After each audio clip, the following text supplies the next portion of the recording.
So hello বন্ধুরা, চলো আজকে একটা ব্লগ বানাই। বাড়ির থেকে বেরোনোর সময় দেখলাম গাছে অনেকগুলো পেয়ারা হয়েছে, ওই জন্য বউকে বললাম দুটো পেয়ারা পেরে নিয়ে এসো। দুটো পেয়ারা নিয়ে নেওয়ার পরে বউকে বললাম নিচে নেমে এসো। এবার সুন্দর লাগছে পেয়ারাটা না? সত্যি কথা বলতে আজকে শাক খাওয়ার খুব ইচ্ছা হচ্ছিল, ওই জন্য মাঠের বাগানে চলে গেলাম শাক পাড়ার জন্য গাছ থেকে। সাথে বউকে নিয়ে নিলাম। ওরে বাবা, এ কি! মাঠে তো হাঁটু সমান জল। ঠিক আছে, অন্য রাস্তা দেখি। এই একটা রাস্তা পেয়েছি, এই রাস্তা দিয়ে দেখি যাওয়া যায় কি। কোনো রকমে এটা পার করতে পারলে পৌঁছে যাব আমার নিজের জায়গায়। ওরে বাবা, এখানেও তো জল! কি করব এবার? ঠিক আছে, গায়ে শক্তি আছে, প্যান্টটা গুটিয়ে নেই। আস্তে আস্তে দুটো প্যান্টই গুটিয়ে নিলাম। এইবার লাঠিটা ধরে আস্তে আস্তে নেমে যাই। সাপেরও ভয় করছে খুব। আসো ক্যামেরাম্যান, আগিয়ে এসো। আস্তে আস্তে যাই। ওয়াও, এখানে জলটা তো খুব সুন্দর পরিষ্কার আছে। কালকে এখানে অনেক মাছ ঘুরে বেড়াচ্ছিল, আজকে একটাও মাছ আমার পায়ে লাগছে না তো। যাই হোক, দেখো এটা আমাদের মাঠের পুকুর, এখানে অনেক মাছ ছিল, বর্ষার সময় সব মাছ চলে গেছে। এরপরে আমি গুটি গুটি পায়ে এগিয়ে যাই ক্ষেতের দিক থেকে। ক্যামেরাম্যান আগিয়ে এসো। আস্তে আস্তে যাচ্ছি, কিন্তু এখানে সাপ পোকামাকড় থাকে, জায়গাটা ভালো না। আম গাছের নিচে দিয়ে এই ফাইনালি আমাদের মাঠে চলে আসলাম। আমাদের পুরনো জমি ছিল একসময় এটা। এই আমাদের শাল গাছ বসিয়েছে অনেকগুলো। ফাইনালি যে কাজের জন্য এসেছিলাম সেটাই করছি। এবার এই শাকগুলো পাড়ছি এক এক করে সব।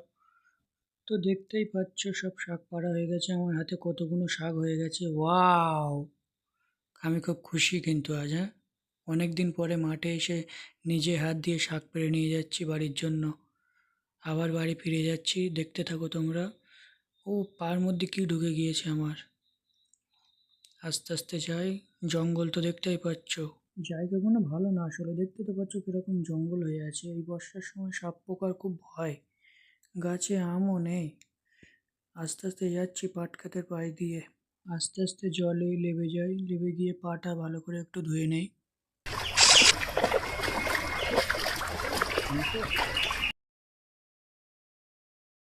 জল থেকে ফাইনালি উঠে গেলাম, এবার পাটা একটু পরিষ্কার হয়ে আস্তে আস্তে বাঁশের উপর দিয়ে এবার বাড়ির দিকে আসছি আমি। ভালো লাগছে আমার। অনেক সময় হয়ে গেল, এবার বাড়ির দিকে যাই। কলে পাটা ধুয়ে নেই ভালো করে, পায়ে খুব নোংরা লেগে গেছে পাটায়। বউকে বললাম এবার এক এক করে সবগুলো ছাড়িয়ে নাও। ছাড়িয়ে নেওয়ার পরে রান্না শুরু হবে। দেখতে থাকো ব্লগ, আশা করি ভালো লাগবে সবাইকে। ভেজে নেওয়ার জন্য এটা এবার রেডি করা হচ্ছে। বউকে বললাম খুব সুন্দর করে বানাও। ফাইনালি সিদ্ধ করা রেডি হয়ে গেছে, এবার এটাকে ফ্রাই করে নেবে। দেখো কিভাবে ফ্রাই করছে। এটা খেতে কিন্তু খুব সুন্দর লাগে। আমার খুব ফেভারিট সবজি এটা, ন্যাচারাল একদম, খুব ভিটামিন আছে এর মধ্যে। এটা রেডি হয়ে গেছে, আশা করি সবাইকে ভালো লাগবে।